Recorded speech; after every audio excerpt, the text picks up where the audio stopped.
Happy Friday to you. This is Sir Rick, Drive Safe Dave, and the producer, man in the station here in Mansfield, Texas, the 063. Let me tell you something. We call it the 063 because it's dangerous here. You know what? Not a lot of people can handle living in the 063. It's a dangerous city. Actually, it's a but peaceful you know what? and wonderful community. It is a peaceful community. You know, not a lot of. Why would you sell that out there? You know, I wanted them to know that you know you're tough. We're tough. We're mean, and safety is part of who we are. Tough. We're going to force you to be safety because we're the 063 gang here, baby. Woo! We're all about safety. We're the safest gang in the nation. Can we be that? Yeah, that would be a cool thing. Yeah. You know what? You got the colors on. We're kind of a gang. we're kind of a producer. ANSI certified. Look, producer is even part of the gang. He's got his BCB live hat on. Oh, good Check stuff. it out. Welcome to the gang, brother. He's not going to show himself. It's all right. You just keep working what you're working. There you go. Look at that. Well, I like that. What's your gang name? My gang name? Drive Safe Dave, Sir Rick. What is your gang name? Watch out! Here comes the producer. He can't be. There's like another. There's like this is. He. The things I'm thinking of are not radio appropriate. So. What? Yeah. Wow. Okay. Then that would be a good thing. Yeah. Let's try not to use I'm just not inappropriate gonna say radio. what I'm thinking there. Yeah. Speaking of inappropropriate, what's going on at Whataburger? Was that Whataburger? No, that was White Castle. Okay, so before you get started. Enough said. I get it. It was probably early morning, late night. White Castle. Drive Safe. I think we've said enough, but go ahead with your story. Okay, so some individuals. It's raging on TikTok right now. That's getting a lot of hits. But are you a TikToker now? Oh yeah, I'm big time. Yeah, I can't. Yeah. You go in a rabbit hole and then you're like stuck, and the next thing you know, you spend an hour looking at. Yeah, like at work. Yes, I get it. It makes sense. There's another hour of his day that he claims to be here working. Yes, and then but anyway, they go in, and from what I understand to the video is that the dollar is that they wanted more sauce, extra sauce, and they were going to charge them $1. And we had our own version of the Boston Tea Party go on right here. We celebrated, and not only did they throw the tea overboard, they actually climbed over the counter and went after the. Here comes here it is right here. Yeah. This is the 063. Yeah, they're getting upset. They're getting upset right now. What? First, it's napkins. Then we're don't crawl over the. Wait a minute. No, come back. There Wait a minute. you go. Look at this one. Look at the frisbee thrower. Oh, watch this. Here you go. Wait, that's a burger. There goes the sandwich. Golly. Oh wait, now we're over the counter. Both of them. Here we go. Here's the stool. This is my favorite. You want $1 for sauce? I got your $1. That's what's going on right here. Oh my God! Wait a minute, it just you know what? Just take the trash outside. Wait a minute. Not only do we celebrate it, we got a dance move in the middle of a riot. Oh, look, and then we turned alcohol. Then the sneeze screen. Safety. If I was there, you know what? I would just stop it for safety.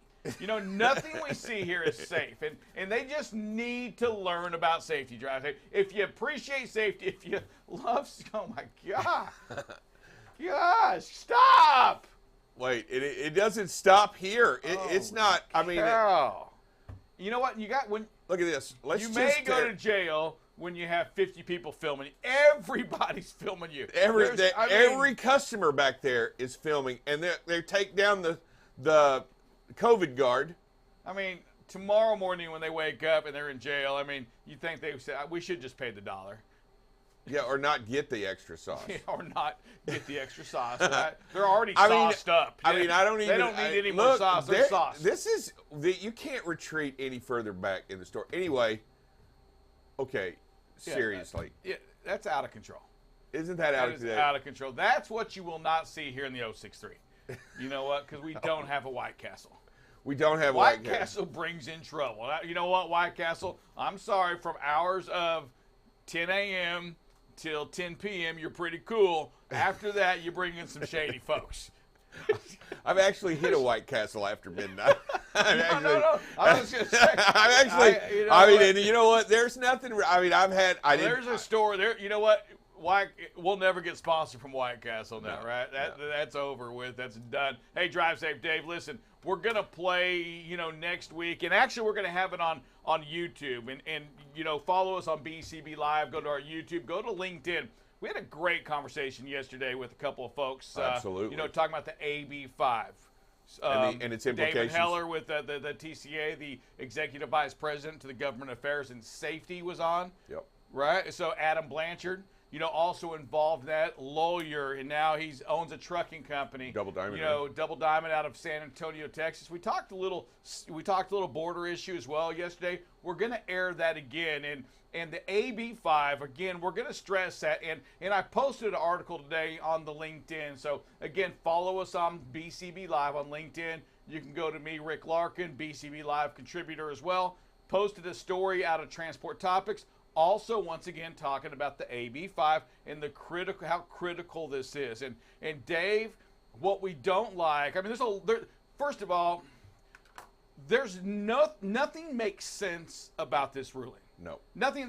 This is one of those that just none of it makes sense. None of it does. And Dave, I wish we had talked about this yesterday, but I don't believe this was actually written for the independent contractors in trucking, right? No, I think it was originally designed for Lyft and Uber.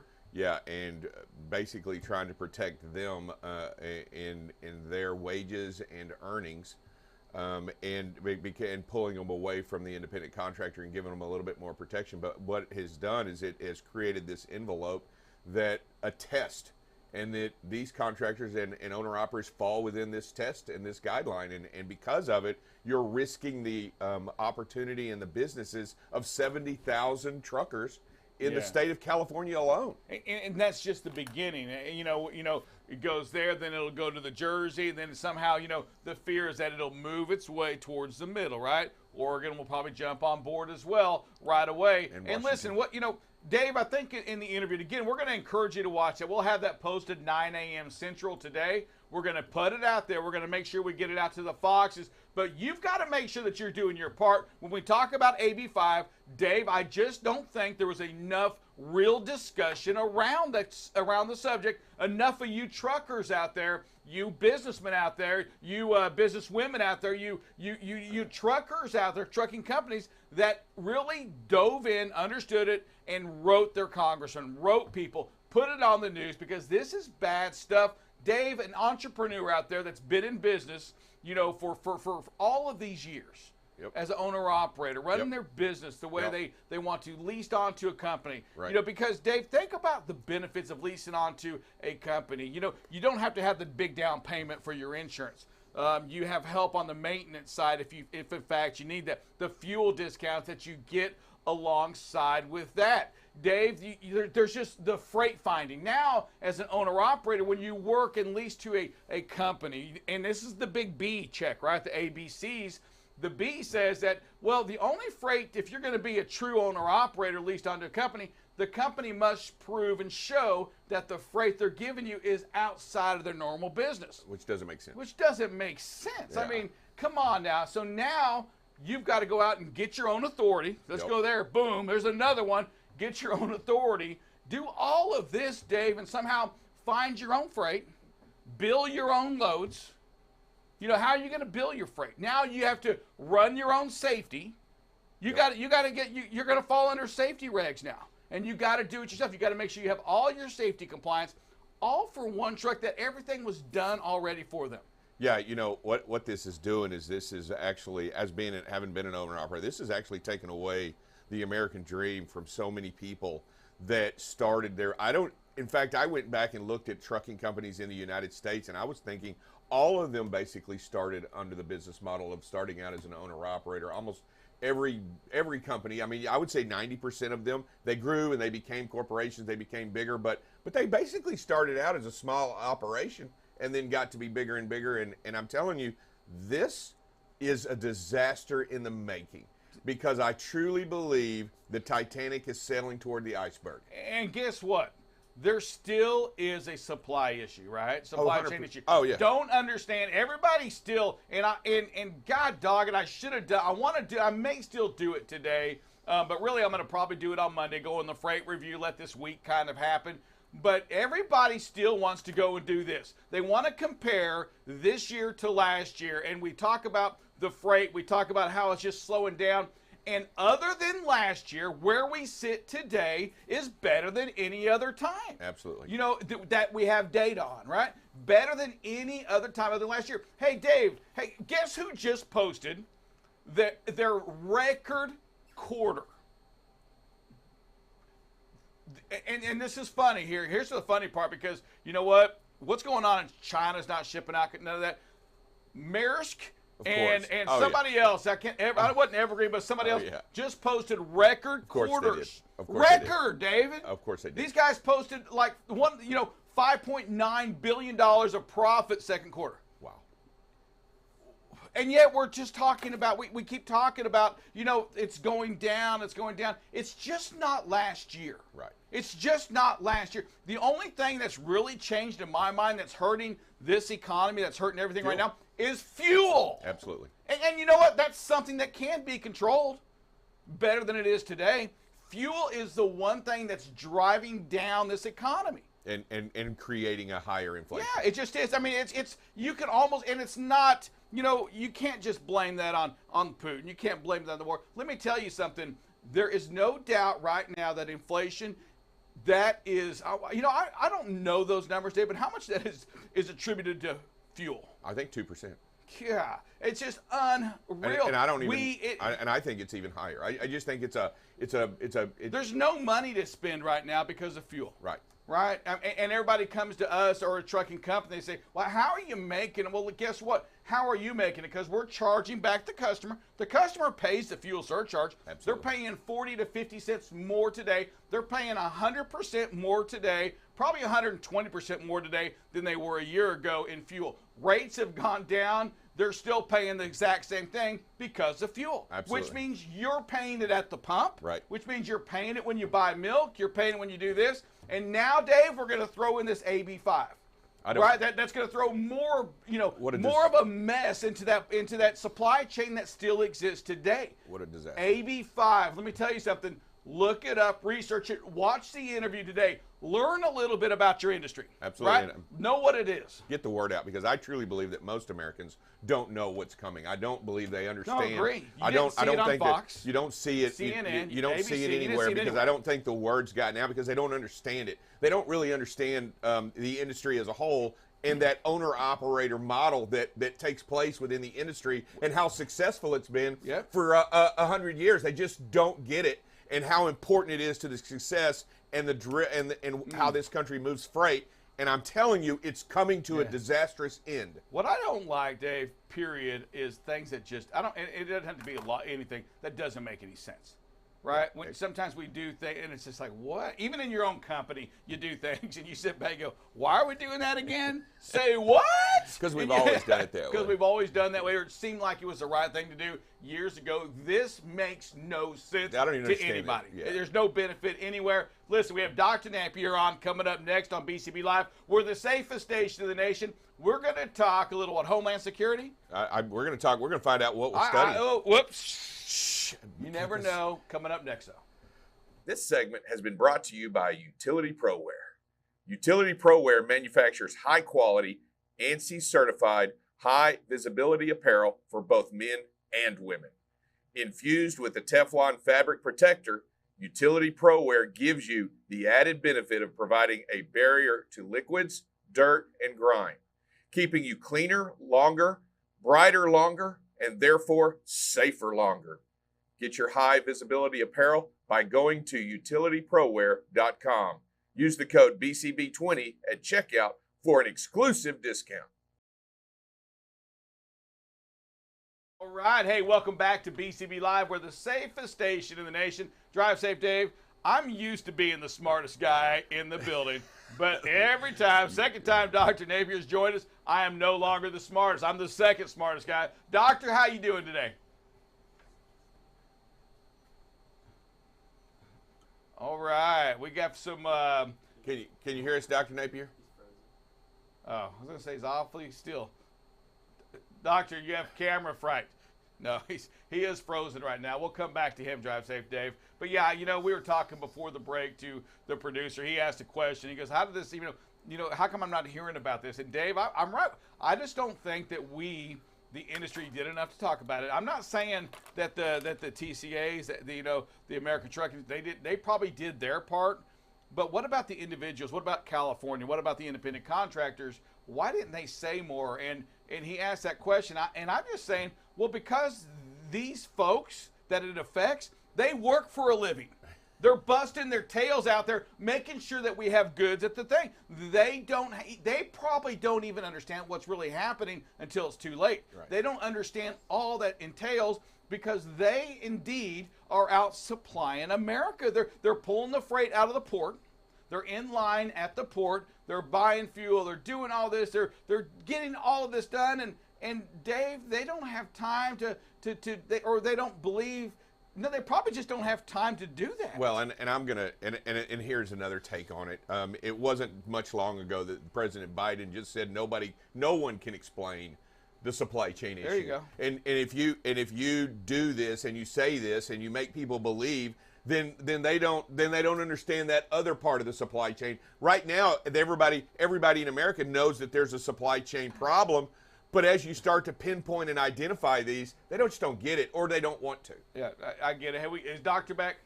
All right, Doctor, you're back in the house. How you doing, sir? Doing well, guys. And when that happens, but the connection failed here in the hotel room just when you were introducing me.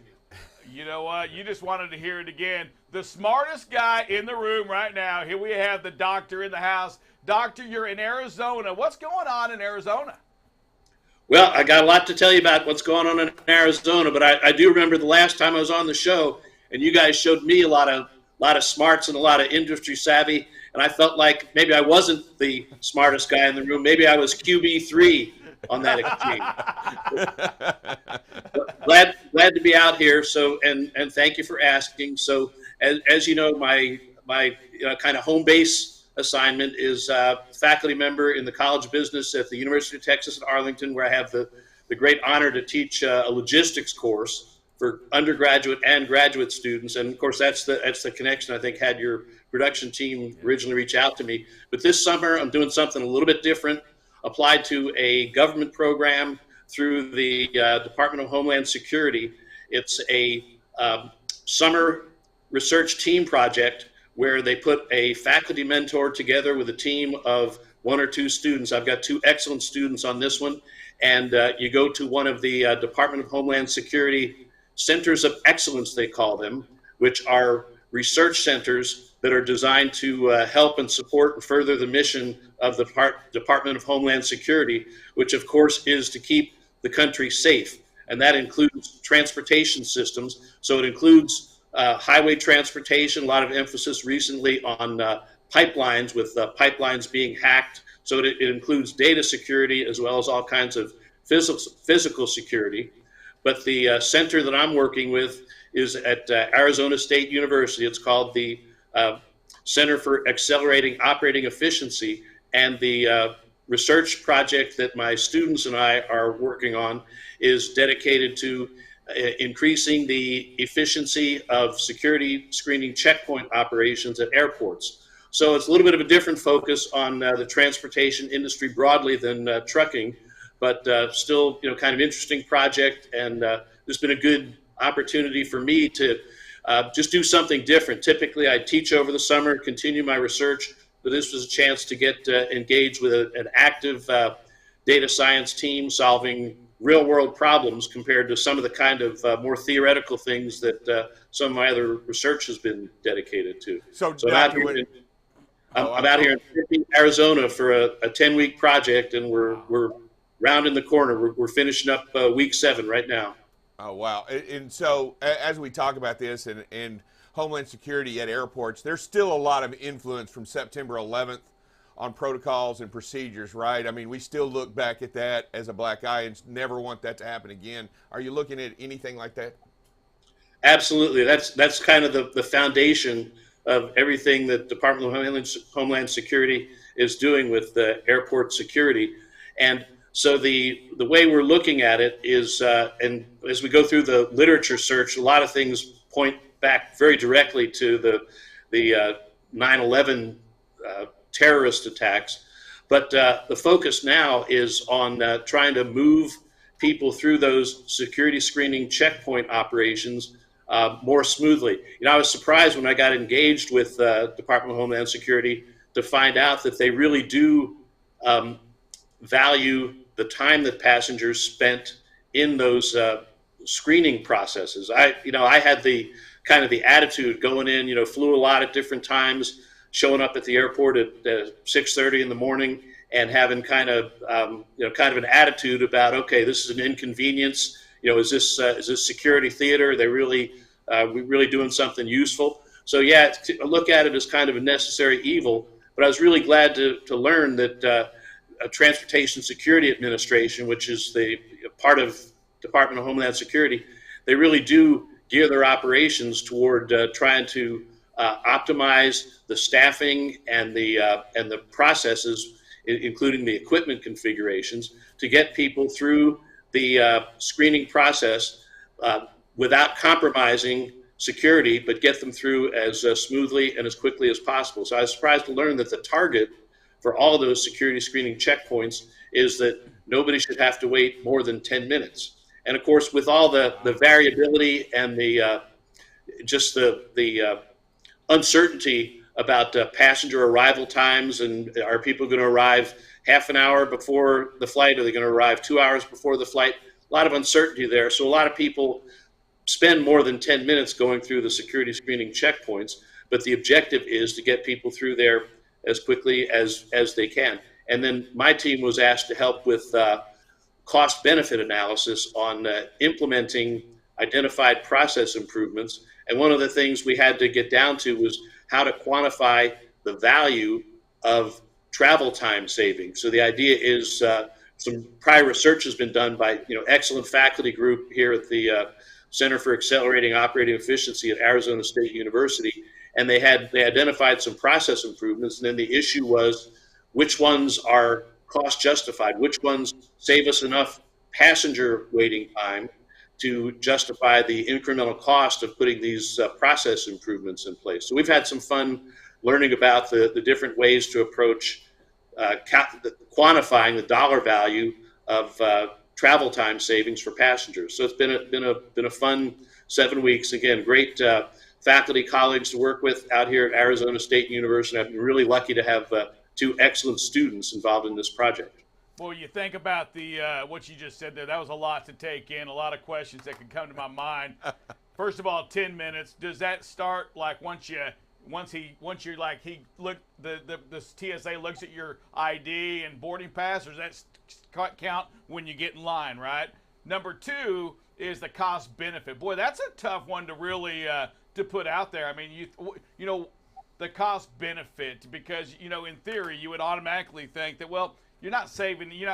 They're going to go to the airport. You're not going to increase the amount of people that are flying. It is what it is, especially in today. But then I started thinking that through. Well, is some of your cost benefit, is it when they get inside there? If they can get inside a little quicker, maybe they buy another beer, maybe they buy a sandwich, something like that, or is it just that it makes the stress easier on the passenger? Because I just don't, so tell me, what is that? How do you guys come up with a cost benefit for that? Because I'm going to fly out anyway.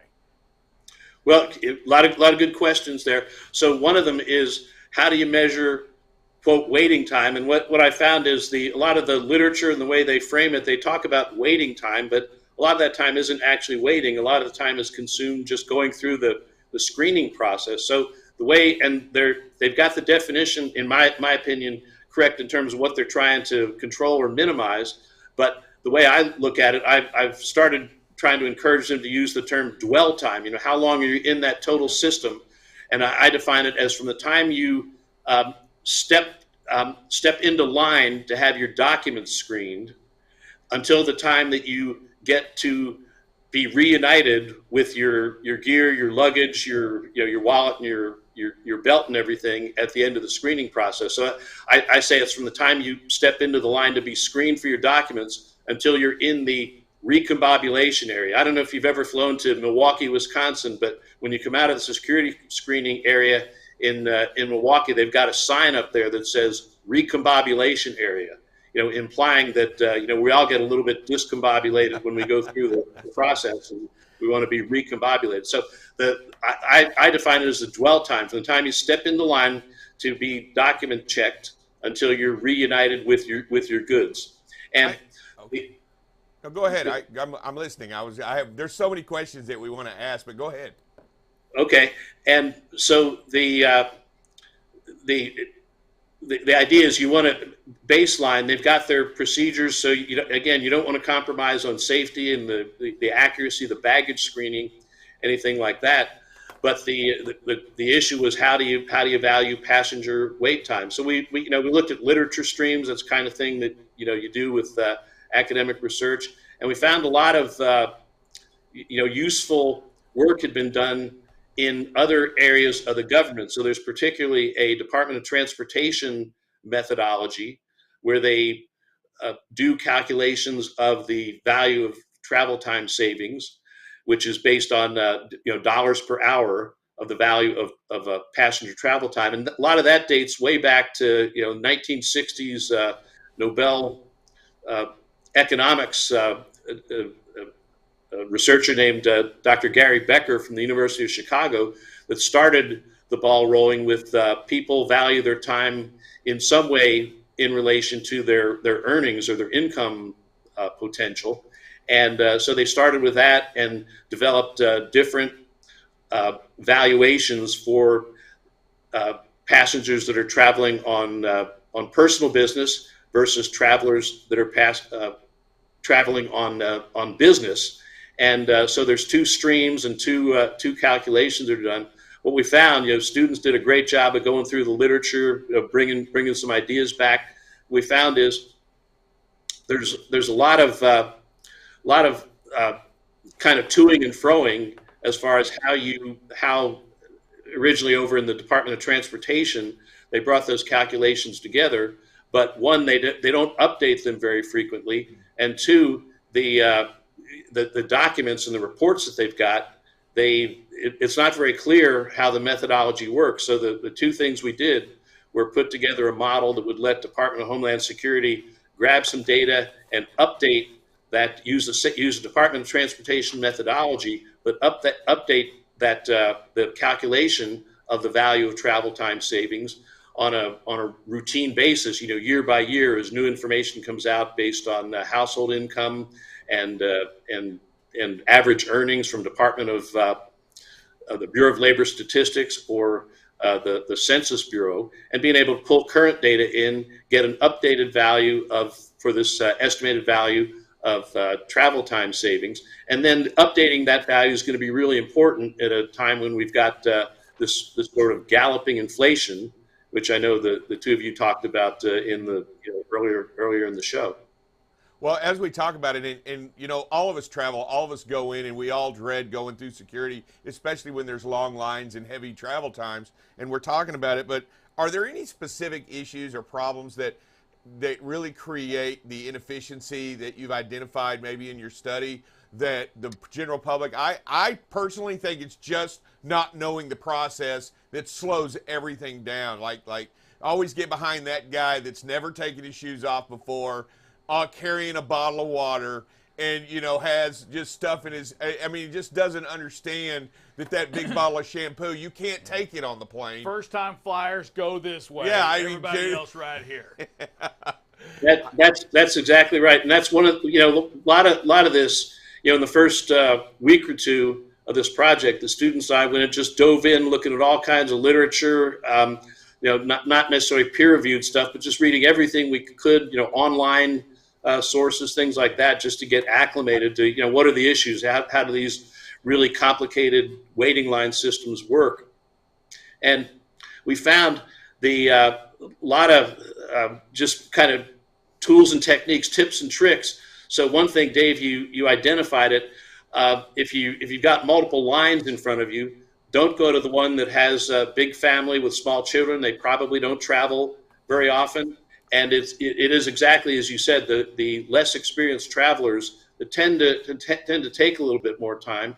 And one of the potential process improvements that the center research team identified before we got there was the idea of deploying some additional TSA agents just to be out there in the baggage screening area by those conveyors and just assisting people that look like they're really not sure what to do. And we support that. In fact, we gave it a name. We said those TSA agents deployed in that way should be regarded as floating ambassadors or flambassadors. So that's and that helps to get again less experienced travelers through those lines. Another thing that it's worth it for everybody. It does, even if you only travel a few times a year, you pay I think a fee of $85, and you get qualified to go through TSA pre-check. I think it's $85 for like 3 years. And if you go through that TSA pre-check line, the lines are always shorter. And again, you've got mostly experienced travelers in front of you, so you get through a lot faster. You know, I flew back to to Mansfield, Texas, in fact, my home base, over the July 4th weekend, and I had my Apple timer on my phone, and so I do have TSA pre-check. I timed it at both ends, and I came out under 2.5 minutes from the time I stepped into the line for the document screener until I was in the recombobulation area, less than 2.5 minutes. So going through qualifying, going through TSA pre-check, if you travel with any frequency at all, is a good way to kind of avoid the excessive wait times. Yeah, I was going to say, too, you know, it's amazing to me, and I do travel a little bit. I'll be traveling today, and I'm going to put my timer on, but airport to airport really does make a difference as well. Some airports are just do a better job. Another idea that I heard, I know we couldn't do that, but I would think, just like we rate Uber drivers, I think the system should rate passengers 5-star, 4-star, 3-star, and if I'm a 5-star, I get to go in this lane right here because I'm not going to have any problems. I'm not going to slow it down. If I'm a 3-star, hey, get in line, buddy. Well, I think that's a great idea, and Uber drivers rate us in the same way that we rate the Uber drivers. That's true. Absolutely, you've experienced that. I do have one more thing for you, because I think this is it ranks up there with what you're doing on the Homeland Security, and that's that dwell time. You talk about dwell time. How do we take what you learn there, and Doctor, this is important, and apply that to Whataburger? I mean, that drive-through line at Whataburger is brutal. How do we take what you have there and improve that dwell time in that line? I mean, that's ridiculous at after hours especially. Oh, absolutely. No, there's a whole body of research on queuing systems, and a lot of best practices that can be applied in different situations. A little bit different with TSA because of the kind of the anxiety around safety processes. But you can look at you can value your customer wait time and use that to justify the cost of, say, putting additional help in the food prep area, or opening additional cashiers, things like that. So yeah, a lot of this can transfer over pretty readily. All right, Doctor, I got one more question for you, and that is, and I just want to get to it. Are you going to publish from this research? Are you going to send out a publication, or is this all going to be predicated on the government sending out its findings? How is this going to get to the public, your research? Yes, the target includes having some peer-reviewed research papers flowing from this work. So, and at this point, the idea going in was, if we get 1 or 2, that's pretty good. There's so much, so much was unpacked, and again, we've had a really productive student team coming in here. I think we're looking at sort of 2 to 4 papers coming out of this. And I was happy to learn going in. I was wondering if what we were going to be looking at might be classified, and government would require us to keep it close to the vest. And a lot of things that Homeland Security does would certainly be that way. But the airport security screening checkpoint issues, that's not under wraps. That's about whatever you learn to keep the security levels where they need to be, but make the process more efficient. We're happy to share that with countries around the world. Awesome. All right, Dr. Man, we appreciate it. This is pretty neat stuff, especially we all encounter this in heavy traffic. I mean, we all dread going to the airport to go through screening. I mean, we all dread that moment, you know, because we've all hit the big long lines. Oh, yeah. There's been times that it's been an easy pass through and we're all like, woohoo! But we go through and we hit the big long lines and we're like, crap. Here we go, and we've all dealt with it. So this is a very interesting study. We appreciate you coming on and sharing it. I think once the findings come out and you've concluded all of your stuff and you get some of these papers out, maybe you come back on and go into greater detail on what your findings are and what they are and how they and through the publications. I would enjoy that, guys. Thank you. All right, and before you go, we have one more thing we always ask our guests to do. Doctor, you know the routine. Please state your name, who you're with, and that you're watching BCB Live, the safest station in the nation. Still not a question. Absolutely. I'm Randy Napier with the University of Texas at Arlington, and you're watching BCB Live, the safest station in the nation. All right, Doctor, you're a professional. Hey, keep it up. Can't wait to have you back and to find out some of your findings. Great job. And you know what? That is a cool little deal there. I'm proud of you. You know, represent Arlington, represent Mansfield. Make us proud of you. That's right. I'm happy to do it. Honored to be able to do it, and looking forward to coming back home to Mansfield, Texas, when it's all over. So thank you. All right, Doctor. Thank you so much. Drive safe, Dave. You know, pretty interesting there, and it's absolutely true. You know, there's a lot of things that have to go inside that. You know, just like, you know, nobody likes them long lines, and I think, how do you speed them up? Well, we think about that all the time, but you know what? It's all about safety still. Kind of like what we talk about on the thing. Everything's about safety, no matter what. We need them to be safe. We need them to make sure that if you're getting on that plane, that you don't have anything. That safety is the number one goal, much like driving a truck. So I do appreciate the effort that those folks give at the TSA, because they truly are protecting this country. Yeah, they do a fantastic job. We've had no issues since then, and we're continuing to make sure that they don't happen. But what I do like and what I think is fascinating is that they are trying to improve. Yeah. They are trying to create and understand the processes and make it a little bit easier for travelers out there, because they don't want that to be a pain point. Yeah. And the Homeland Security knows, and while we're in Phoenix, they know that a lot of good talent comes from the 063 right here. Hey, we'll be right back with you with more BCB Live. We have Double Check Dale coming up next. You're watching BCB Live, the safest station in the nation. BCB Live covers freight. Here we are now at 21% of record freight being rejected. News down in Texas. We're going to talk a little bit about this. We had another $1.5 million seizure. If ever there's a time to do a pre or post trip, it's if you're doing something wrong. Weather, traffic. Hey, good morning, everybody. Welcome to some traffic and weather with Buckle Up Bob. You can kind of see where the visibility can be compromised a little bit. Again, right where that rain is. And most importantly, safety. One of the things that we must do is make sure that safety is the number one thing that we focus on. Going into an intersection yellow is not the way. That's to clear an intersection, not to enter an intersection. Tune in weekdays from 7 a.m. to 8 a.m. Central Standard Time. You can watch BCB Live through LinkedIn, YouTube, or Facebook. So what are you waiting for? Subscribe today and follow BCB Live. Hey, welcome back to BCB Live, the safest station in the nation. You got Double Check Dale here to talk a little bit of weather. Not a whole lot going on again today. We'll start with the winds, and right now there are no issues with strong winds or predicted gusts going on. We go through the afternoon, we start to see a little bit of more wind pickup in Idaho and out in Utah, Nevada, maybe some out in South Dakota.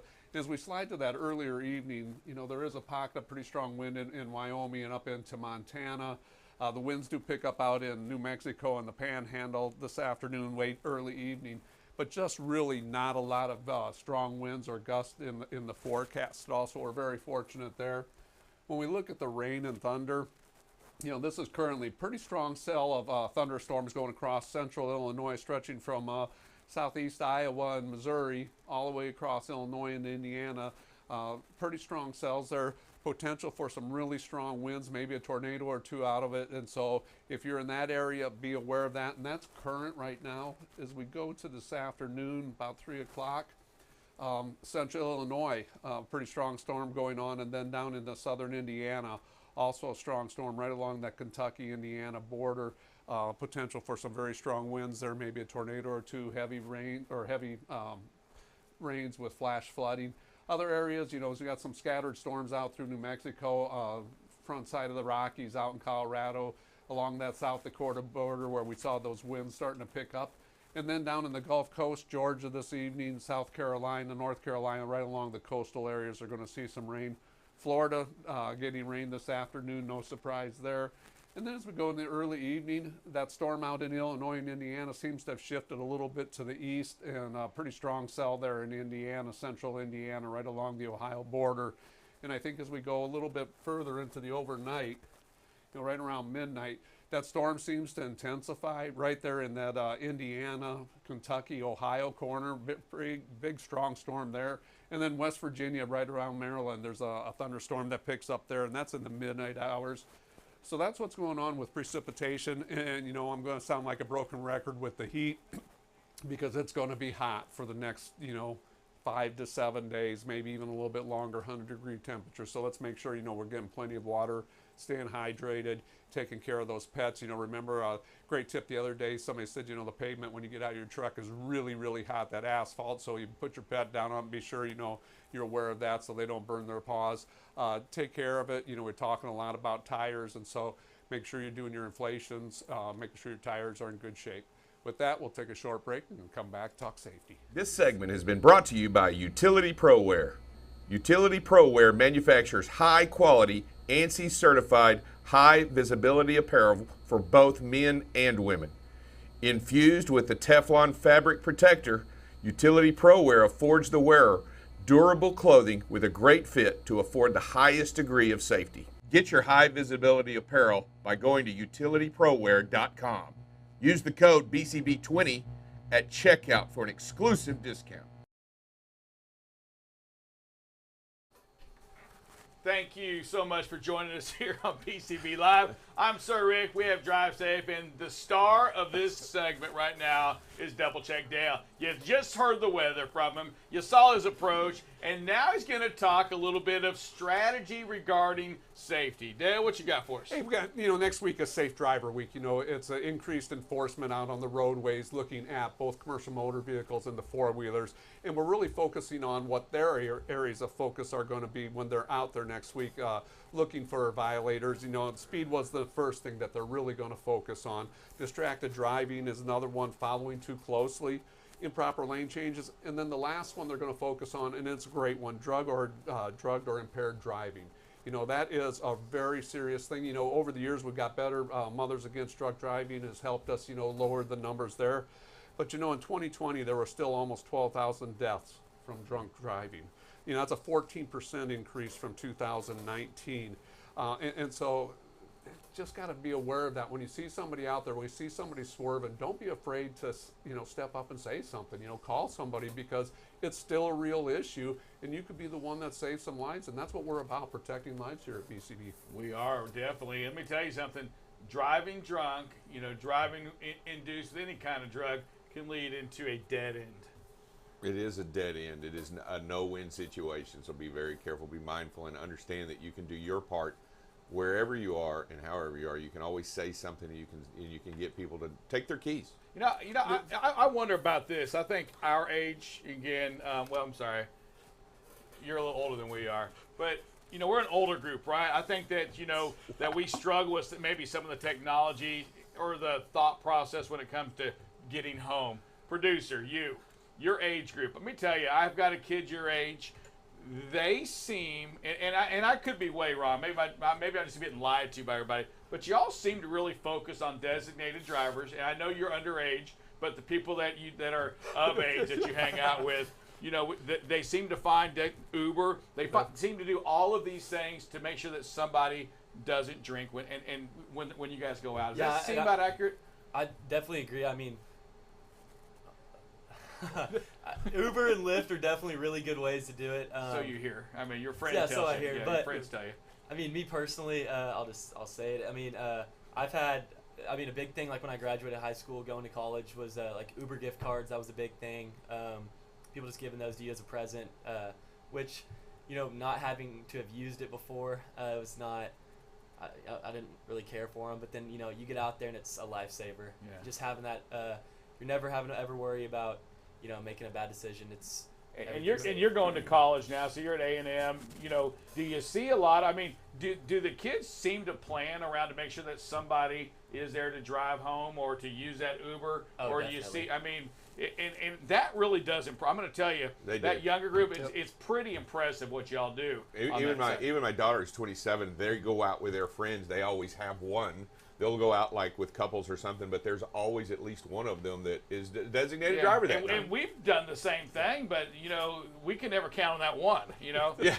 you know, And it's never me. It's always the other guy that's supposed to be Well, designated. that's the cool thing too that I'd say is, especially in college towns, like College Station has it big time.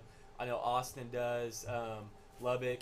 There's other services that are basically ride shares only for those college towns. So there's one big one called Fetty, which is really commonly used in Austin and College Station, where it's basically like a party bus thing. But it how it works is you come on with an app. Depending on how many people get on the bus, depends on how much the charge is going to be. So you can get on there with 30 people, and it's $3 for a ride for a 15-minute, ride. Huh. And so really cool stuff like that saves you money. It's honestly cheaper than driving right now. Yeah. And at the same time, you're not having to ever risk. I mean, I do think there's a lot there that our age can learn from that younger group. And, it makes me think about that too, Dale, and I know that, and one of your coworkers that you work with, the big percentage guy who was finding numbers and everything, he's a numbers guy, right? Yep. Buckle up, Bob. I would like to see, of the DUIs that happen in the big trucks, what is that? I mean, how many of those are under 30 as opposed to over 30? What's that breakdown? I wonder how many if that falls probably the same trend line. I don't even know if that's a trend line in our DUIs in this case or not, but I wonder what it falls like in trucking. I don't know that number would. It'd be difficult to understand because I think that number might be skewed because I think the average age of Either a you're truck. under 30 or you're. Well, I just think the average age that is at what 45, 47. Percent of drivers, Dave. A Okay. percent, not exact number. Percent tries to break everything back down to normal, right? How many percent of those under 30 have gotten the same number as truck? It's a percent is all it is. I'm not after the total number. Percentage. You're not a numbers guy. Let's go to some videos. I think I understand percent. All right. Thank you. First video we got is called And Heavy once again, Traffic, you're Let's Stay Out of the embarrassing each and Chaos. every one of us on BCB Live, the safest station. In the Okay, nation. lots of lots of heavy traffic here. Wow. And we're too close. And so, one of the things is we just need to back off and get out of that chaos because there's so much traffic here. We want to make sure that we have that following distance. So if that car with the brake lights decides to jump in front of us, we have the room to allow that to happen. Just slow down a little bit more, create that space, and own that space. Yep. Next Slow video. down. Next we got Let's Work on Improving Our Habits. Speed, space, stop. Yep. Speed, the 3 S's, right? Yep. We talk about that all the time. And now we're going to talk about habits, and that's what this stop sign is. I mean, My rolling precious. rolling stop signs is just most likely a habit. People don't even realize and recognize that they're doing it because we've done it for so long. And so to show it, to get drivers thinking about it, to talk about it, that's where it begins. And so, hey, yeah, I'm one of those. Yep. Came really close to stopping, but didn't do it. Stop. It's a shame that it happened. Next we got Nowhere to Cruise. We're too close here and the cruise is on. And we don't have the metrics here this morning, but I know on this one the cruise Hey, is what's on. in front of the truck in front of us? I have What's no what- idea because the big picture's gone because we're too close. We don't know if there's road debris. We could see another one probably, and so there's probably some tailgating going on with the vehicle in front of us. But there's nowhere to go. Just take it off cruise, back it off a couple miles, create that space, put the cruise back on. Yep. Next we got 0.8 to 0.9 at 71 miles an hour. This is what 0.9 seconds following distance at 71 miles an hour looks like, okay? Just want to show that. Let's go to the next one, Boyd.